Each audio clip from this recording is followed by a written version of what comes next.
Hey, We're live, hey, dude. hang on, we're live. low energy tonight. Your hold on before you click. Your mustache, it looks like, I know it's fake, but it looks like it's like video imaged on. That's how fake like it post production. Yeah, like someone just added it. It's hilarious. All right, let me clink It is these bottles. hilarious. Clink the bottles.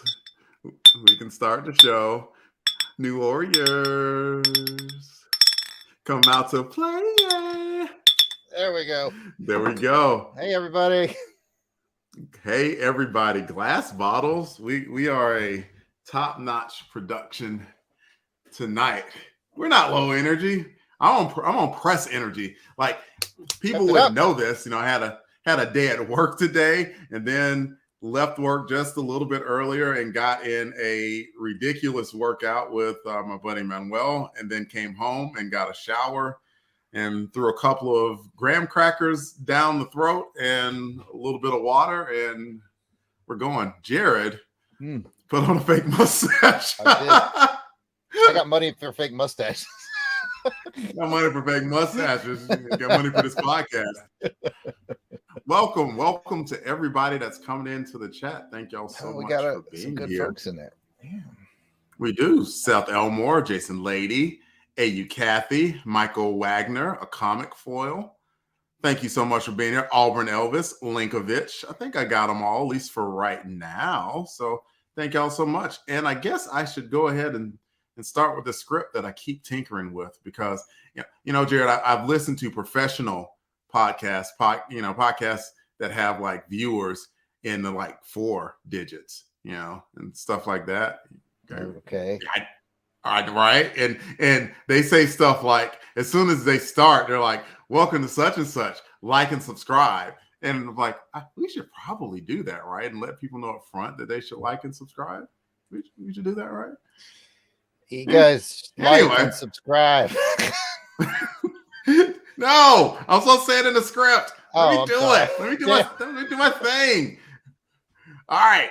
I already said the New Warriors come out to play part. Welcome to Come Out to Play, New Warriors podcast. I'm Delvin, aka The Dark Web. You're watching this on YouTube Live, which is what we're doing right now, or whatever way you're listening. We would love for you to hit the like and subscribe button. There it is, Jarrod. That's how. Like and subscribe. In case you're new to the show, welcome. Come play with us as we talk about Marvel Comics, The New Warriors. Let me introduce my warrior at arms, my compadre, the Nova, to my Night Thrasher, the provider of fake mustaches. His name is Jarrod Albrick, a.k.a. the Yard Sale Artist, sometimes known as Death Probe. And he has a probing question for me, but hopefully it won't kill me. I do have a probing question for you. First, two statements. One, this is an all-natural mustache. This is all me. I'm sorry, my bad. And my two, bad. you're going to find out live on air together. Remember how I couldn't find the older New Warriors comics? I think I found them. It's 15, 12, there's 13. There's a random issue of Freedom Fighters. I don't know what that's doing in there. There's 14. There's 11. These are all going to go to Kathy next time I see her. Oh, there you go. She won the raffle for the... Yeah, so, okay, that looks like it's it, but at least it starts, looks like around 10. Looks like I can get her 10 to 15 as well. Nice. Well, that's awesome. So, found them right before recording. Cool. You get to send those to Kathy. Kathy happened to chime in and mention that she has read 2 New Warriors comics. She doesn't know what's going on since she started on 18. Well, you've been listening to the podcast, so you got an idea of what's going on, Kathy. You have an idea. All right. And you could read them and we can catch up on them and everything. And so it's all good. And Jarrod, I think, besides providing comic books, might be providing a question. I am. I do have a question. All right. So tonight, somehow in all that, I lost my issue 26. Son of a... Like and subscribe, everybody. Here it is. All right. Tonight's question has to do with 26. Okay. In 26, we have Derek Robertson, I think. That's correct. Yes, Derek Robertson takes over as the penciler. And I'm sure we'll talk about that at least a little bit. My question to you is related to that. Mm-hmm.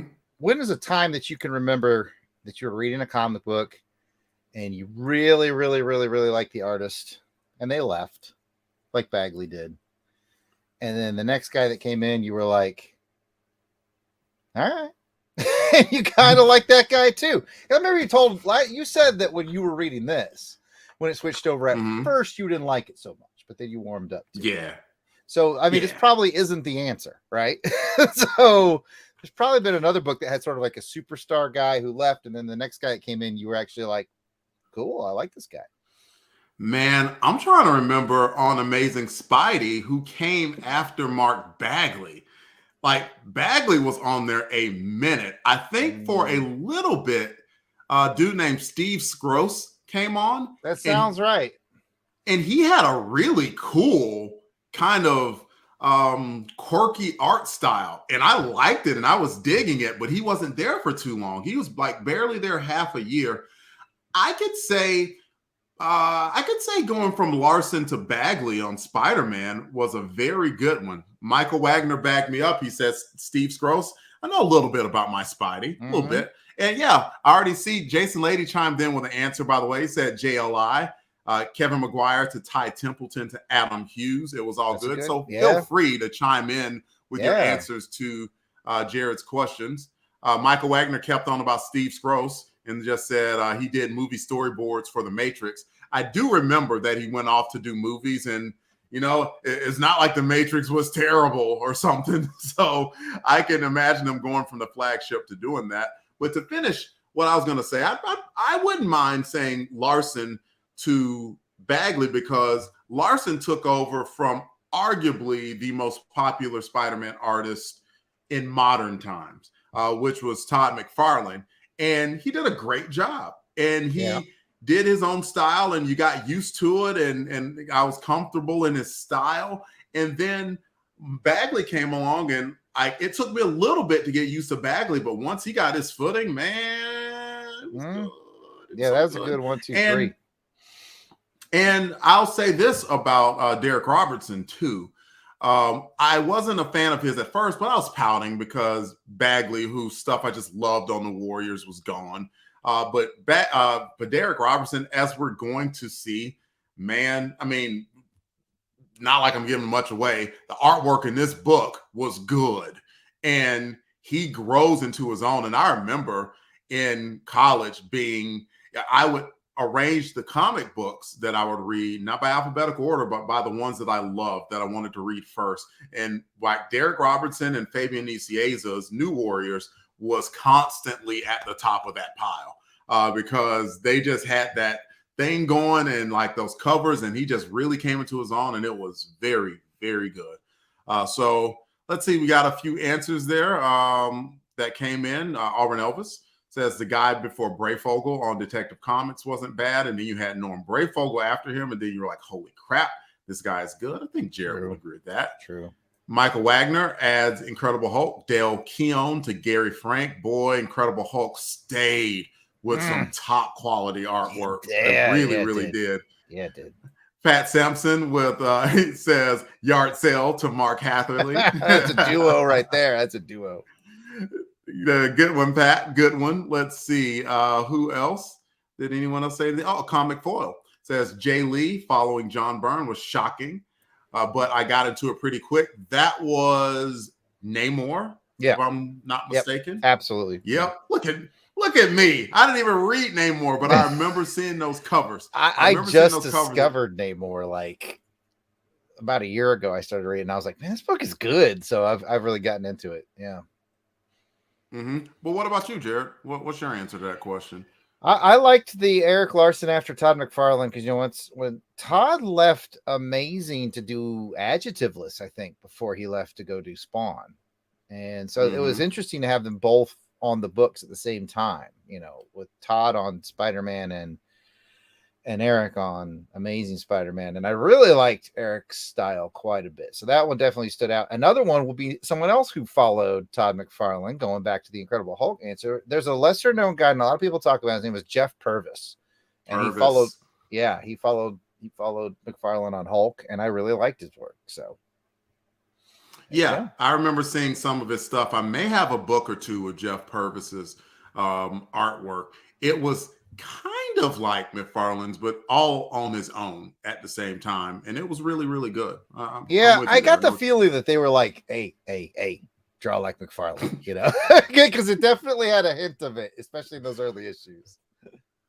And it's hard to draw like McFarlane because his cartoon comic book characters, you would look at them and it was just a style, even though I believe, I'm not going to remember who he said he was aping or mimicking or used as his influences, but his style was just so in your face and dynamic. It was 90s, but at the same time, not really 90s because it just popped in such a way that the comic book world just hadn't seen at that time. Even though, I mean, as we well know, having covered many books now, between Longbox Crusade and all that, the 70s and 80s, it's not like they experienced the dearth of comic book artistry. Not saying that at all, but just something about McFarlane's style just jumped out at you, and it was just incredible to look at. Man. Yeah. Well, man, that was a good talk, man. We just had good efficient. Sometimes I do all right. Yeah, sometimes we do all right. Yeah. Well, all right, let's get to the boilerplate then. Come Out to Play is a chronicling of the 1990 series, The New Warriors. The first volume of New Warriors ran 75 issues. Jarrod and I will cover all of this first volume as I rediscover my love for the series, help Jarrod find his, and we share our love and joy with the listening audience. So grab your skateboards, grab your bucket helmets. It is time to play. We are covering today New Warriors issue 26. Cover credits go to Mark Bagley and Larry Malstead. They haven't left the book just yet on the covers.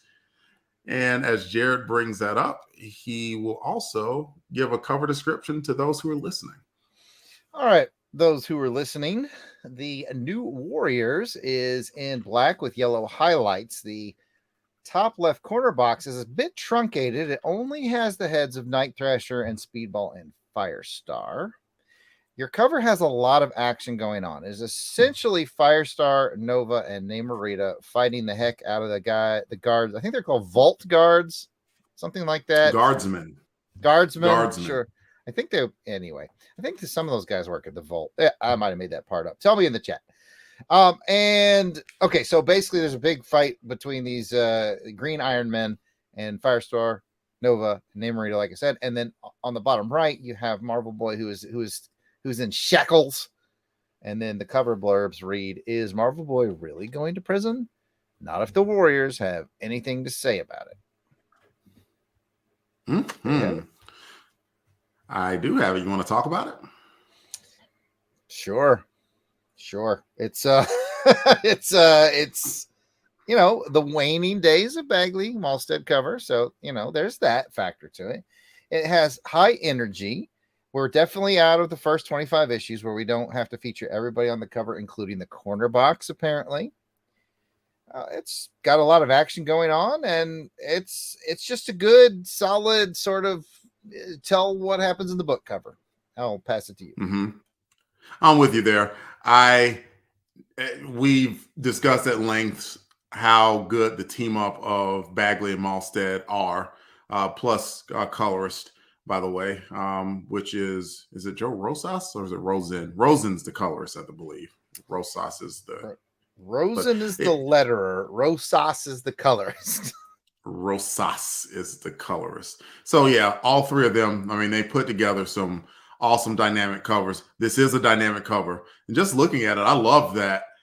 Probably the Firestar pose the best. You know how she looks sleek and athletic and she's got the hair flowing and she's shooting that firebolt and hitting the guardsman. That's cool. They didn't skimp on the background. It was just a cloud, but it makes sense. I believe they're fighting somewhere either in Montana or Colorado. So somewhere where there might be big sky like Montana is. So, and the guardsmen are not just taking it lightly that they're being attacked by the Warriors. They are fighting back. So that's cool. And like they could have shown Marvel Boy more in the prison garb, but it makes more sense to put him in his Marvel Boy gear just for the sake of the cover and the sake of the look of it. So, right. There's that. We have Bat Boy versus, or Bot Boy, excuse me, Bot Boy versus that came. Said, hello, Delvin, Jarrod, and everyone. What's up, Bot Boy versus? Thank you for coming on to the show. So, yeah, I look at it. I think it's a good cover. I know that Bagley and Malstead have done better, but as we've mentioned in the past, this is kind of, we're picking at the work of experts here. So I'm never going to nitpick too hard, especially one of my favorite pencilers of all time. So with that, we can rate this thing on a scale of 1 to 10. Some people say night six. Some people say truncheons, depending on who you are. Some people say trunkians, but that's wrong, and we would never say anything like that here. We speak properly here on Come Out to Play. But yeah, 1 to 10. I'll go first. I'm at an 8. I mean, it's good.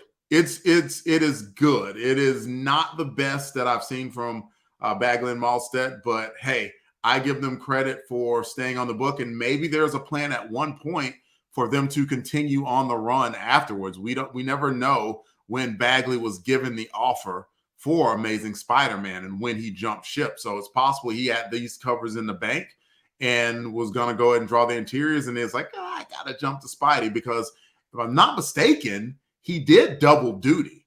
But he drew New Warriors and he drew Amazing Spider-Man for a few months, I believe, before finally going off and taking over the flagship, which you cannot blame him. If you're an artist and you're offered the Amazing Spider-Man, you got to take it. Just got to. Even Fabian said that much. So I'm just repeating what the man himself said. What do you think, Jarrod? I'm going to agree with a couple of folks in the chat, which I'm sure you'll get to. I like it at a 7. It's not his best work, but it's still great. Just like you said, I very much have the impression that this was probably sketched out already, and he was just like, hey, I pretty much have this cover done. Larry, why don't you polish that up? Hand it over to the inker. And I mean, it's fine. It's just, I'm looking at this stack off to my right of the ones I showed you earlier. It's just, I'm grabbing a random one right off the top. It's the one with the Sphinx. Come on now. Yeah. This is great. This is very good. So I'm gonna give this a 7.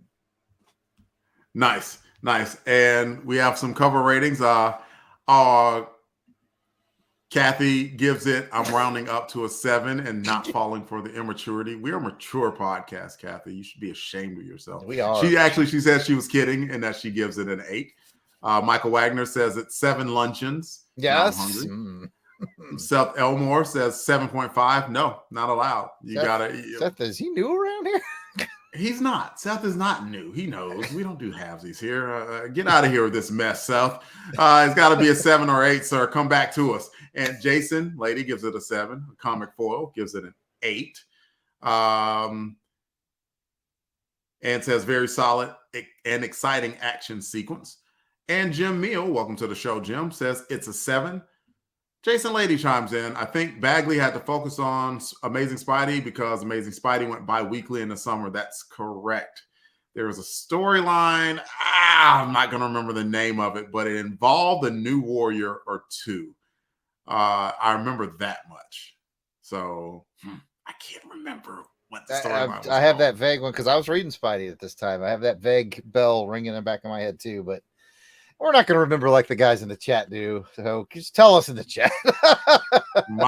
Michael Wagner, Sidekicks Revenge. Boy, Mike, you are on it. Round robin, Sidekicks Revenge. There it is. As soon as he said it, I'm like, yep, that's it.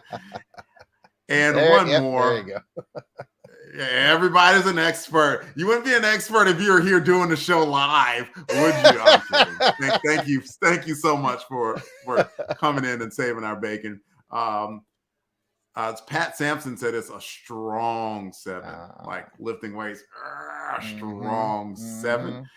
And let's see, and Seth capitulated and he went towards an 8 instead of a 7.5. We appreciate you being a good sport, Seth. And I appreciate it if Jarrod would read the cover credits for the issue.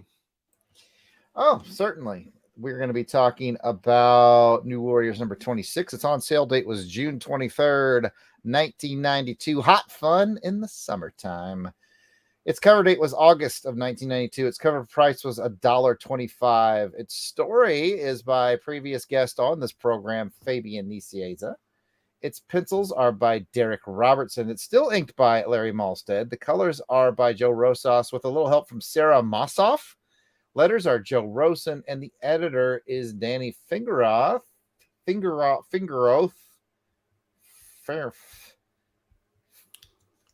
I think it's Roth. Like David Lee. Yep. There we go. Yes. I imagine by now Kathy's made some kind of joke on Fingeroth in the chat. I'm not going to look. I'm just guessing. I'm not going to read it. All right. So, all that's thanks to Amazing World. And I believe it is time for me to switch the banner to story synopsis so that Delvin can give us the story synopsis. I had you on that creative team. Did you see that? Oh, I did. Oh, I forgot to do that one. You had my back. Of course. We come together like Voltron. We're like Power Man and Iron Fist. We'll leave it up to the audience to determine which is which. Where's my money, honey? Wait till December, everybody. You'll get that joke in December. The title of this book is The Next Step. It's aftermath time as Rage has to deal with the consequences of his actions due to losing an Avengers Quinjet, and Nova, Firestar, and Namorita make their way up to Colorado to break Vance out before he makes it to the vault where superhero villains are kept. Don't worry, Night Thrasher and Silhouette are in the book too. So let's talk about it. Jarrod's going to bring up some stills. We're going to talk about those stills and go from there with some probably highs and lows and all the crazy stuff in between. And all what you got, Jarrod? Stuff in between. I got it did that thing again where it's it always likes to leave out one item that I brought in. Tell everybody who your favorite new warrior is and why, and I'm going to see if I can bring in the stupid picture that didn't bring in last time. Man, my favorite new warrior. That's tough because I have reasons to like them all. Like eventually the book leans in a Nova direction. And so what I will say is if there were ever an opportunity for new warriors to come back with the original team, I want to see Night Thrasher run some more missions because Fabian created Night Thrasher specifically for this book. And when you create somebody specifically for the book, you kind of want to see that person highlighted. And in a sense, the first 25 issues were about him and his story and his origin. But I wouldn't mind seeing him get a little bit more leadership experience. And I hope that we get to see that pretty soon. Did that buy you some time? You got it. There's the first one I picked. For some reason, whenever I upload a batch to StreamYard, it always leaves out one. I don't understand why. It's like a fun game. All right, let me get this banner out of the way. All right, this is actually page, I don't know, 3, 4, 5? Yeah, 5. So at the very beginning of the book, basically, Marvel Boy is like hanging out and having fun with his jailers, which is, a thing, I guess. But it does set a good tone, and I picked this page for a couple reasons. Because it captures the tone well. Like he basically battles his jailers, but they're it's like a tease at the beginning, and you discover that they're really just practicing, messing around as they've taken sort of a rest stop on the way to the penitentiary, I guess. But it sets a tone because it shows that the jailer guys, guardsmen, they know he's not truly a threat. And he's being very sort of respectful of them, and they have a good relationship. So that's the story angle. That's the first story beat. And then from obviously welcome Derek Robertson beat, I really like the fact that right off the bat, I don't know if he got coached by Fabian or whatever, but he led off, and if I'd used the very first page, it would have been the very first thing you saw, with good continuity with the facial disfigurement of a Marvel Boy as he got tortured by green ponytail guy Gideon earlier on. So art-wise, it was nice to see the continuity. As you guys can see, if you're watching the live stream, you can see Derek Robertson can draw a little bit, especially in his first book. This is a good page. It's a good layout and a good moment. And I'll pass to you. Yeah, you've got to be able to, in a superhero book, especially a superhero team book, differentiate between your characters. And we started off with Marvel Boy. He's got a good look for Marvel Boy and an idea of what it is that he looks like. And we get to just see some facial work. I mean, they did have him doing some action stuff too, along with Marvel Boy. And the one thing that I want to mention, because I'm sure you're going to move, whatever your next page is going to move away from this first scene, is how confident Vance was. Mm-hmm. Like, that whole battle was like, oh, you're throwing plaza at me? I got you. Oh, you come, yeah, bros, I'm going half speed, man. You got to do better than this. Come on. And then, like, the guy Conrad, the guardsman, is like, oh, I got you. And he's like, do you? maybe I blocked the ports to your ray gun, and you're going to blow your own arm off. And I'm like, dang, son, I love the confidence that he had. So you mentioned the side of the people, his jailers, for lack of a better word, who took him, who are carrying him to the vault. He has their trust because I guess they were privy to the trial and they know that this is a good kid. And like most good kids, he's showing why he is able to be trusted because they took the shackles off of him. He wasn't like, psych, I'm not a good kid. Surprise, D-heads, I'm not really a good kid. And now TK, and I'll pop your head off. Okay, I'm not gonna finish that. But you get what I'm saying. Like he could have abused that trust, and he didn't. And we're gonna get into why he didn't later on in the issue. So good times. I just we'll move on to the next one. I noticed in the comments, Kathy said, "I wish I looked like Namorita, but with Firestar's hair." I'm pretty sure that's the Little Mermaid, actually. That's who that character is. All right. Next page. Okay, we go from that opening scene to Rage dealing with the fallout from stealing the Quinjet, and I think subsequently losing said Quinjet as well. So I had to pick, I tried to pick one page per scene, and I had a real tough time with this because you have this very action-packed punch because basically Rage got punished in two ways. Hercules punched him in the face, as we see here, with a high in the face. That's got to be no good at all. And then worse yet, and I even texted Delvin about this. I think even worse than that, he got the "I'm really disappointed in you" talk from Captain America, which I think is worse than a punch in the face from Hercules. But he gets out of the very next page. And I kind of had to pick which one I wanted to pick, and I had to go with the great art. I went with the great art action shot of the punch. But that is what happens there. Got a comment talking about Derek Robertson. Started with Michael Wagner, who says, love Derek's emotive work. And Jason Lady seconded that, saying that's something that he's very good at, which you can see because, I mean, if you check out Rage, if I'm acting like, I'm doing a play-by-play. If you check out Rage's facial expression here after Hercules' punch here, it doesn't look like he's enjoying the punch. And then there's a kathoom there. So, it's not like Hercules held back, even though I agree, by the way, that one more praise for Derek Robertson, by the way, with a comic foil. Says Derek does amazing work with facial expressions in The Boys and Transmetropolitan. And I agree with the comic foil when he says, does Hercules know that Elvin is a child? No one seems to be too concerned, even Cap. I don't think they know yet. I thought they knew. Oh, did they? They knew. I might have missed it. Yeah, they knew because he was an Avenger, but they're like, what? Wait a minute. You how? Oh, I missed that. My bad. And so they put him at interim. He was like an Avenger trainee.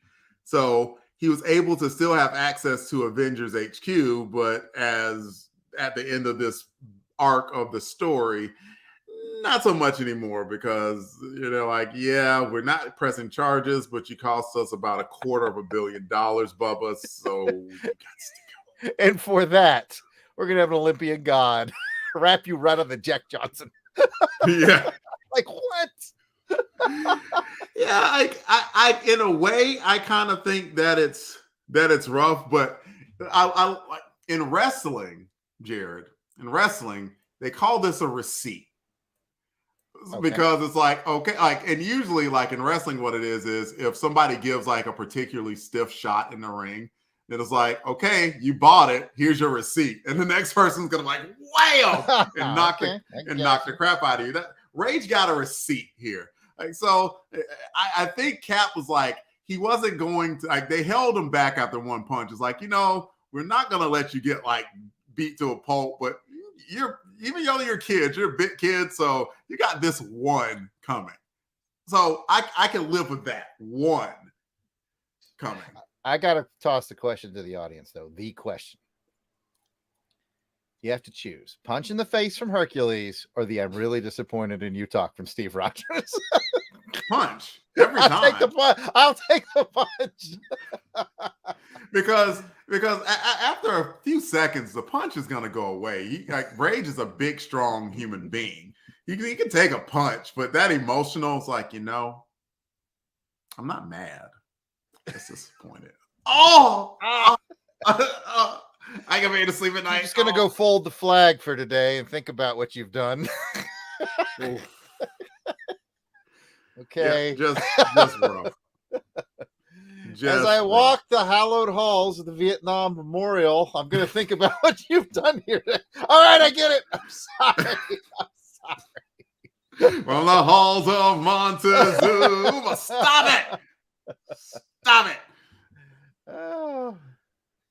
By the way, Courtney Holland has been here and commenting. We haven't seen you in a while, Courtney. Welcome. And she mentioned something that happened in WrestleMania, by the way. Rhea Ripley and Charlotte Flair had a match. Rhea Ripley won it. She's a SmackDown Women's Champion. We can talk about that later, not here. And Trey Black says, please forgive my late arrival. You are forgiven, sir. Thank you for being here. And a comic foil answers your question, Jarrod, and says, if I'm Rage, I'll take the Hercules punch. I don't need that mom guilt from Cap. And not like a bad mom, like the best mom, like the mom who like gave you clothes and like great clothes and came to all your games and stuff, but then you snuck out and did some cigarettes or something, and then she's just like, I'm just disappointed. Oh, just the worst. I was going to order pizza for dinner tonight, but now I'm not going to. I really wanted pizza. And Michael Wagner says Steve will destroy you and hug you afterwards. And man, I'm telling you, you have to know that you're a high quality person for that just to hit like it did. It did. It really did hit. So Steve Rogers and Captain America, they are the same person. Superman would be the other person I would not want to get that talk from.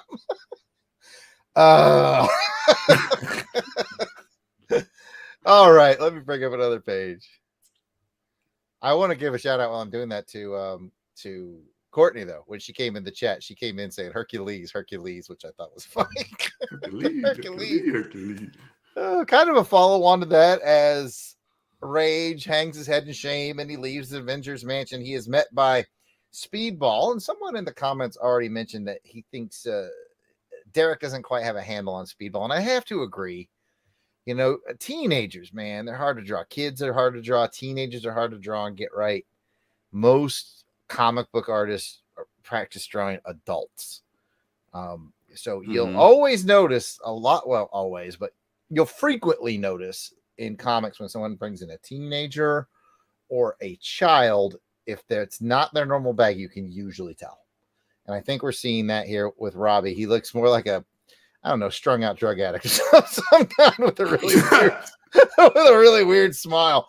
But I'm going to give Derek the pass because he's decent. It's better than Speedball I could draw right now if I tried. And it's decent. And it's his first day on the job. I'm going to let it slide.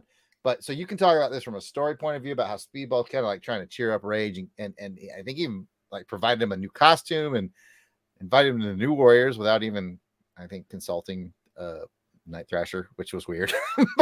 but there's a lot going on here. Go ahead, Delvin.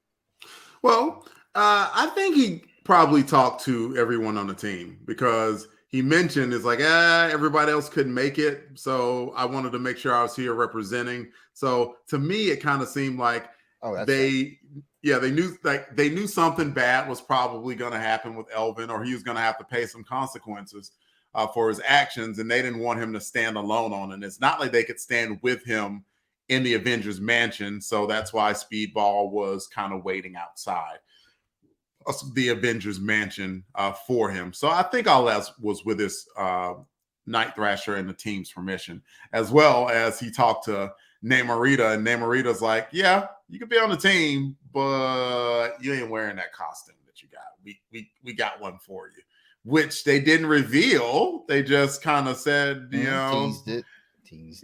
They just teased like, come back next issue and you'll see that new costume. So I like it. And I think that Rage is a good fit on the team.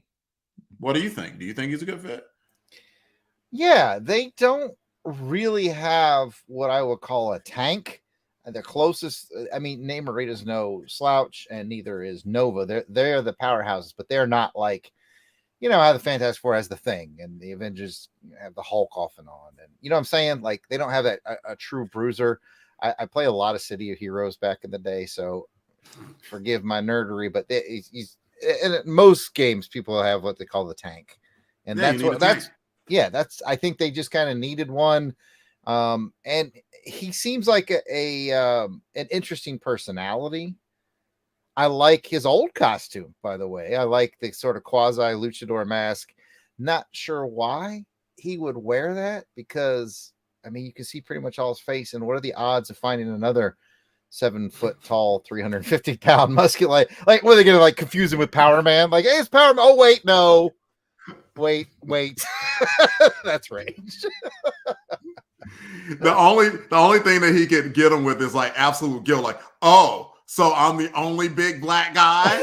No, I'm not saying that. We all look alike to you? No, it's not what I'm saying. You guys are strikingly similar. That's all I'm saying. Oh man. So yeah, I get it. Let's see some comments from a few people. A comic foil said Derek took ownership right away of this book and started redesigning most of the team's looks. That's Rage, fair. Speedball, Firestar, and Marvel Boy all got new looks. And Nita, no spoilers. I like that. Watch out now. Good. Yeah, good. That's a good comment. A comic foil. You reeled us in, and then you got us on the hook. But you didn't draw us in the boat. We're just on the hook, so that's cool. I like it. And Jason Lady says Thrash and Silhouette got new costumes too. We're not there yet, but Thrash was hinted at. Mm-hmm. I think I probably picked that page to talk about. Okay. And Trey Black asked you what server were you on? He's going all the way back to my City of Heroes. What server did I play? Oh gosh. I can't remember off the top of my head, but if Trey's good enough to remember what they were all called, I could look at him and go, that's the one. That's the one. I mean, I was on, I'm familiar with the term tank too, Jarrod. I played EverQuest. I don't know if you remember that. I remember you playing EverQuest when I was playing City of Heroes. Yes, I was a shaman, and a very good shaman. Thank you very much. Let's see. Is there something? Richard Riddle comes on board saying hello. Welcome, Richard. Thank you so much for coming. And Linkovich says Rage was a great addition, and his and Robbie's relationship was interesting. I agree. It was interesting. And Jarrod and I are going to have some conversations about that, because I know at least one storyline that came up that nowadays, but we will get to that. Tantalized. Let's just say that.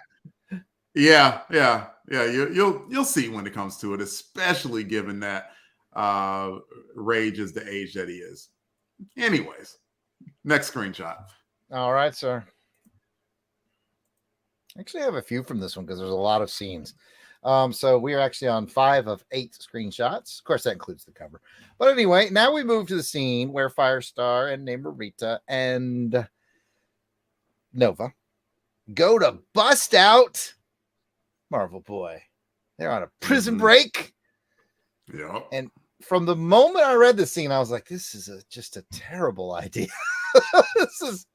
this is just awful. Like, there's no good into this. Like, I was surprised Fabian even wrote this scene. And I guess the point of it was to show I don't know if you know this, Delvin, but I taught leadership for about 20 years. It rarely comes up.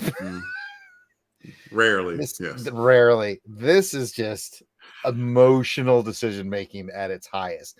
And I think what makes it a hard pill to swallow as a guy who taught that is not only I get it with Firestar. I get it, right? Emotional decision making. She's invested. She's in love with this guy. But how do you talk other people into riding this emotional train with you, especially one as practical as Namorita?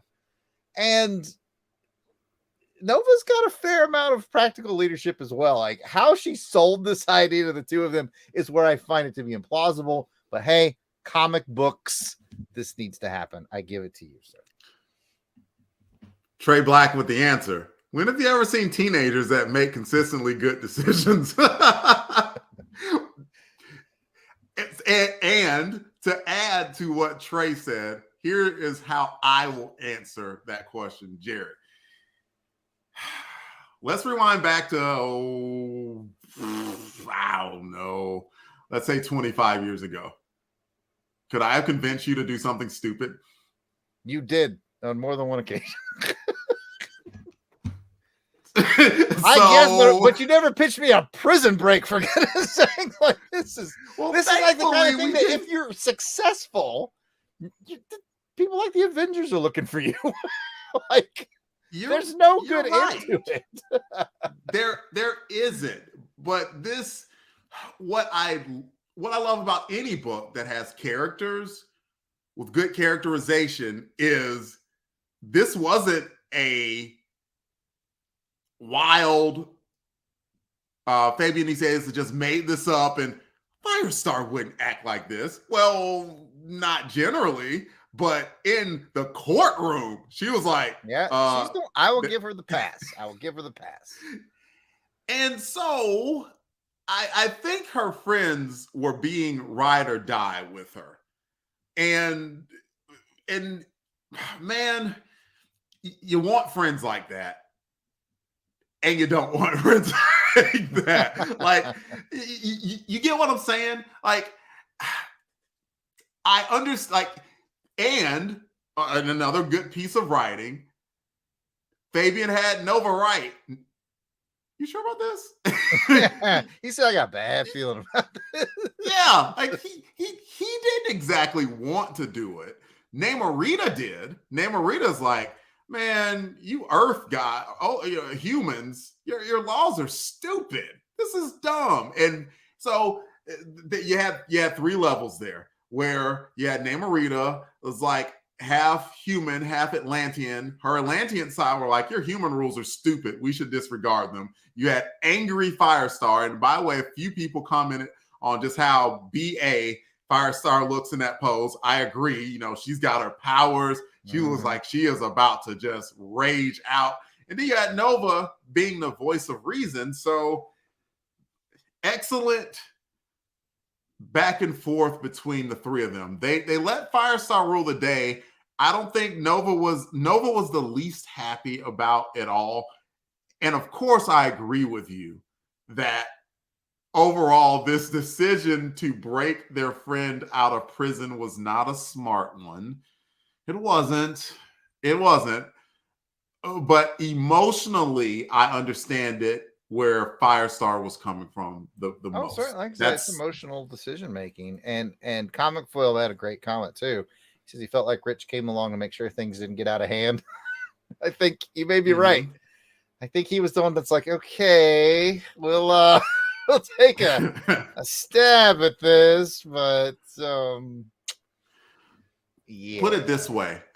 New Warriors have been on that, sometimes the right side of justice, sometimes the wrong side of justice.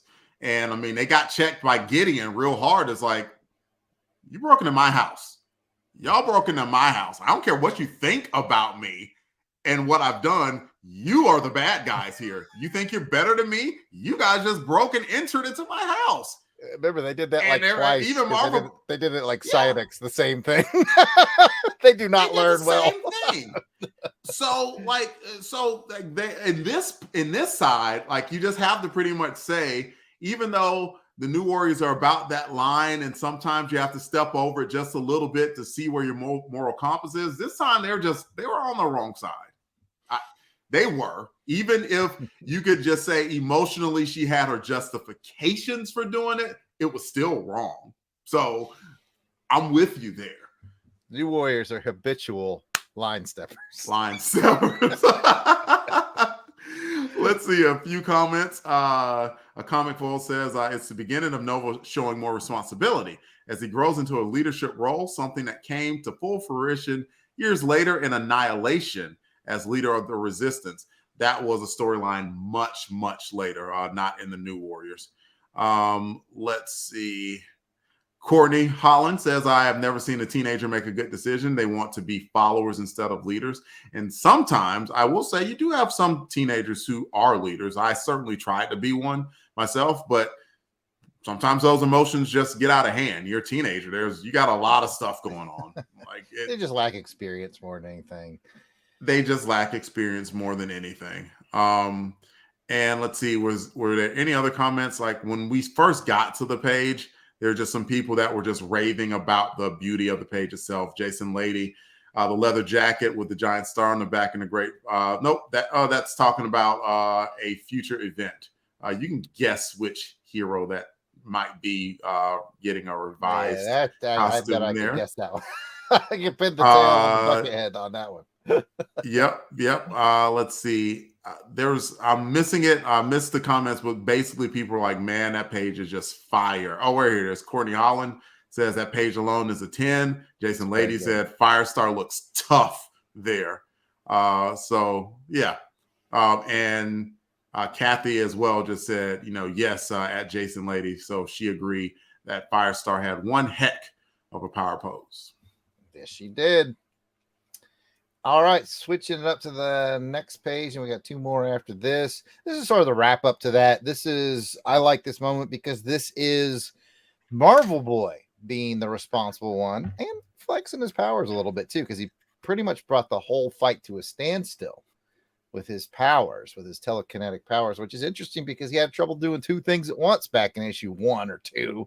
Mm-hmm. And he's definitely developing. He's definitely getting stronger, and not just with his powers, but with his resolve. I mean, he was like, listen, I didn't ask you to do this. In fact, I told you specifically that I was going to do this. So he is rightfully a little upset with him. I mean, I know it was well-meaning and all that, but no, he showed a lot of maturity, and I'll pass to you. Totally agree. It seems like it's a start of, or I should say, a continuation of a very important arc for young Vance Astrovic, who's like, and I love his explanation. He's like, I did not mean to kill my dad, but I did kill him. And the judge and a jury of my peers said that I deserve to do time for it, and I am going to do the time because I believe in the system. You can argue that maybe the system's stupid. Maybe it is. Maybe it isn't. But you cannot argue that this was a man who had a set of morals and he is going to stick by his morals. I admire that. I think that more people should be about that and not just shift their morals when it's convenient. And so I give him a lot of credit for that. It made me grow in admiration for him in this issue alone and just set him up as a really strong character. I mean, his powers are growing, but his resolve has grown too. And that's pretty dang awesome. I could see Steve Rogers put his hand on his shoulder and say, did the right thing, son. And then cut a look over to Rage, I was around for Vietnam, but I would have served. Yeah. Oh, all right. Well, I think I'm going to sneeze. Hang on. I'm going to go on mute. Dang mustache.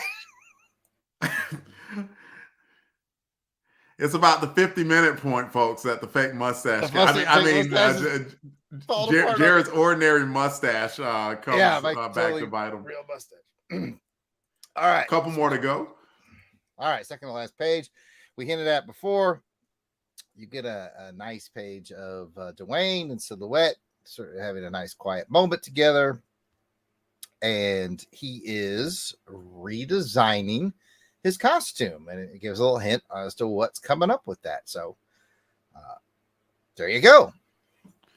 And I do like that they touched on, he was like, I'm not ready to see Cord yet.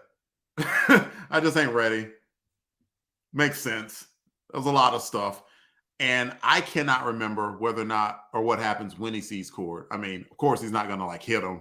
The man is an invalid at this point. Wouldn't exactly be sporting of Dwayne to do that. But it was kind of cool. I like how he wasn't in the book much, but he probably didn't need to be. It's like, man, this was some heavy stuff. I found out a lot about my life that was just blocked from me, and I just need some time to recollect. And I like how he decided to recollect because he is a man of action. That's what they've shown him as. And he's like, I'm going to make this costume my own. I want to continue the fight for good or for what I believe in, but I want to do it my way. That seems like a pretty good place to close the chapter of Nothing But the Truth. I'm cool with that. A couple of comments. Trey Black mentions Vance Astrovic says he is a lawful good. And I see where he's going with that. I agree with that totally. Let's see, is there anything else? Albert Elvis says, I would agree with you, Delvin, if I could think of some way that it would benefit me first.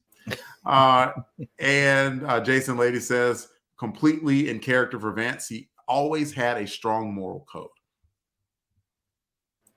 Yes, I was about to ask the question that just popped up in the chat. So anybody can say that now. I have to give credit to Comic Book, but I was going to ask the same question about this redesign. Where is the skateboard? I need Night Thrasher. I demand more skateboard. Good question. I'm sure that the skateboard was in there. They just didn't have room to put it in the schematics that were being shown. Yes, good. All right, I'll bring up the last page, which is sort of the wrap up to the Montana. Did we determine it was Montana? Something like that. They started in Montana. I can't remember if it was Montana or Colorado at this point. Got a really great drawing here by Derek of Marvel Boy and Firestar, smooching it up. It's really romantic and sweet.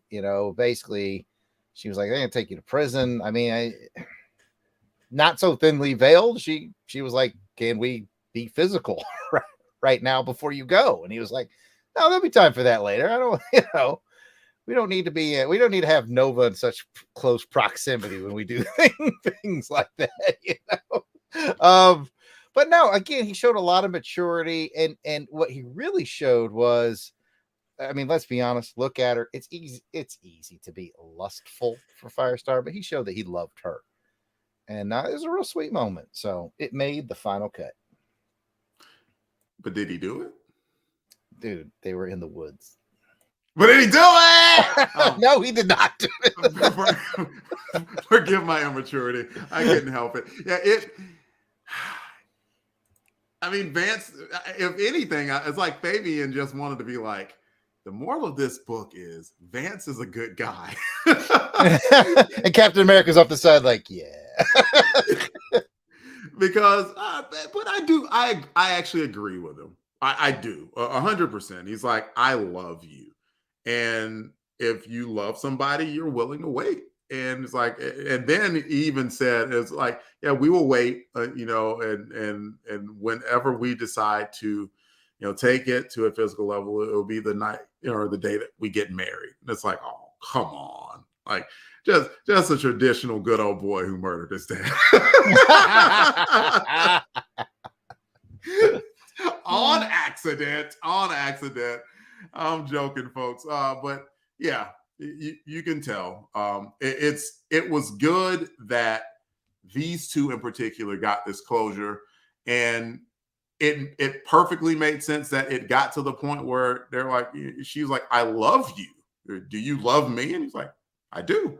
I do love you. I gotta go away for 14 months. So yeah, I think that's a good ending. And they kind of just said, you know what? We are on the best page that we possibly can be on at this point. And so now we're gonna move forward. There you have it. Let's see. Is there any comments to read? I think we are okay on comments. Oh, I'll say Jason Lady says this could be a romance novel cover. Very nice. And we were corrected by a comic foil who said they were in Western Montana. And Lord knows, I guess they traveled north and then they went south into Colorado. If my geography is good, and it isn't, by the way, my geography is terrible. So it's possible that wasn't the case at all. And I think I'm good. Are you good? I am good. I have switched the bottom banner to talk about Ultimate Warrior and Ultimate Warrior, if you're ready for that. I am. Go for it. All right, so we're going to talk about the Ultimate Warrior, where we focus on someone who distinguished himself or herself in this issue. So, Delvin, it's Marvel Boy. It's Marvel Boy. He's making friends with the warden. he's having a strict talk with his friends about, no, don't bust me out of jail.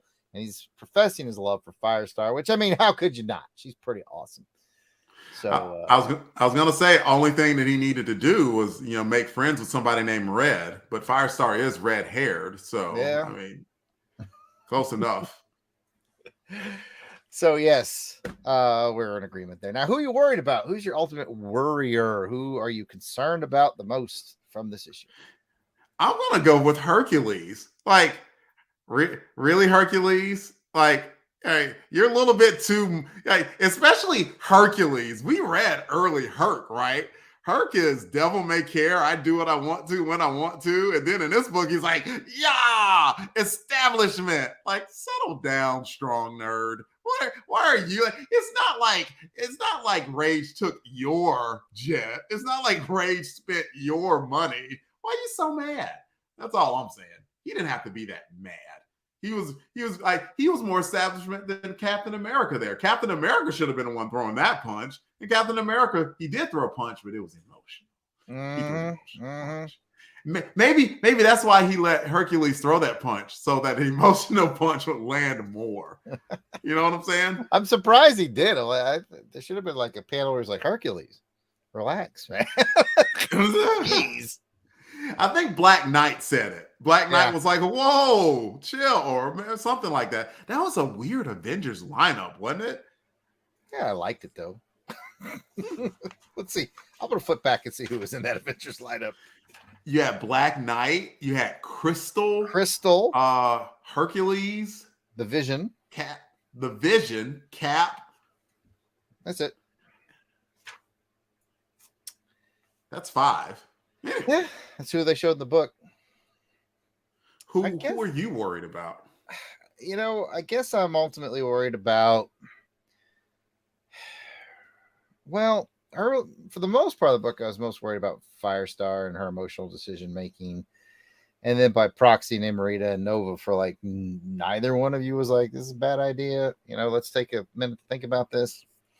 But it's one of those books where kind of everybody came out on top, which was a nice feel for it. We had a lot of heavy new warriors over the last storyline. And so it was just kind of nice to see, Dwayne getting some quiet time to think and come to terms with himself. So, you know what? Ultimately, through all this talking, Cord, I'm worried about Cord. How's, dude shot himself in the head. So I got to see what happens there. I don't know. I can't remember. So I'm looking forward to seeing what happens with Cord, or if we see him much at all, because it's not like he's going to be flying the team around anymore. They hinted at that in the book. They're like, we got 3 candidates to fly the team that Cord recommended. So we're going to see if we have somebody else that's going to come in and help the team out and get them from place to place. So you'd say they are cutting the cord. Cutting the link. Right now, it's going for Cord. Oh. I'm kidding. I knew it. I'm just messing with you. A comic foil has the Warrior as Vance. His conduct with Angelica, his conduct with the Guardsman. Definitely the ultimate warrior. And for Warrior, Jason Lady said Rage. Courtney has the Warrior as Firestar, I believe. Warrior for a comic foil was Nita. She lost her composure on page 25. That's not cool, but within character, that's for sure. And let's see. And Homer Elvis with the joke says, getting shot in the head should at the very least require you to retake your pilots. So there's that. He probably has to, but we're not going to see that on panel, I'm pretty sure. And with that, rating time, 1 to 10. What are we going to rate this book? I know it's an aftermath book. I liked it because there was action in it. There was good emotional drama. There was great characterization. I chastised Seth earlier about, I put this at 8.5 level if I could. I can't. I want to. Painted yourself in a corner on that one. I did. I'm completely in a corner. I'm going to give it an 8.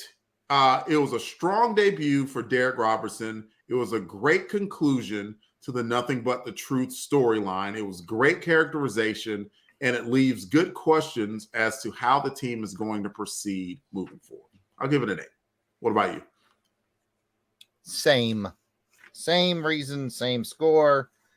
And I'll bring up the same advertisement that I did last time. They have the X-Men arcade game again. Yeah, the X-Men arcade game was legit as hell.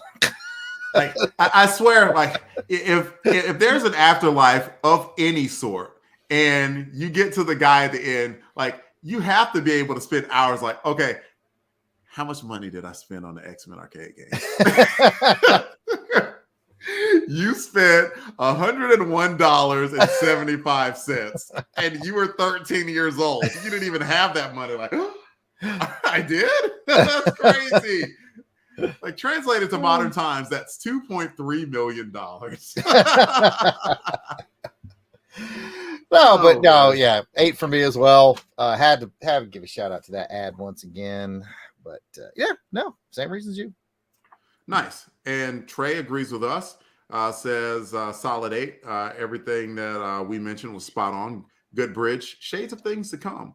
And Courtney gave it a 9. Says was very entertaining, and the art is chef's kiss. And let's see. I think that's it. I think we're good on comments. First of all, great numbers tonight. So thank you all for coming in and listening to us talk. We greatly appreciate that. Great comment section. I would see comments roll by, and I was just happy with the conversation overall. And we're truly grateful for the interaction. Thank you so much for that. And I always want to have a good place of gratitude to start with and end with, actually. So thank y'all for that.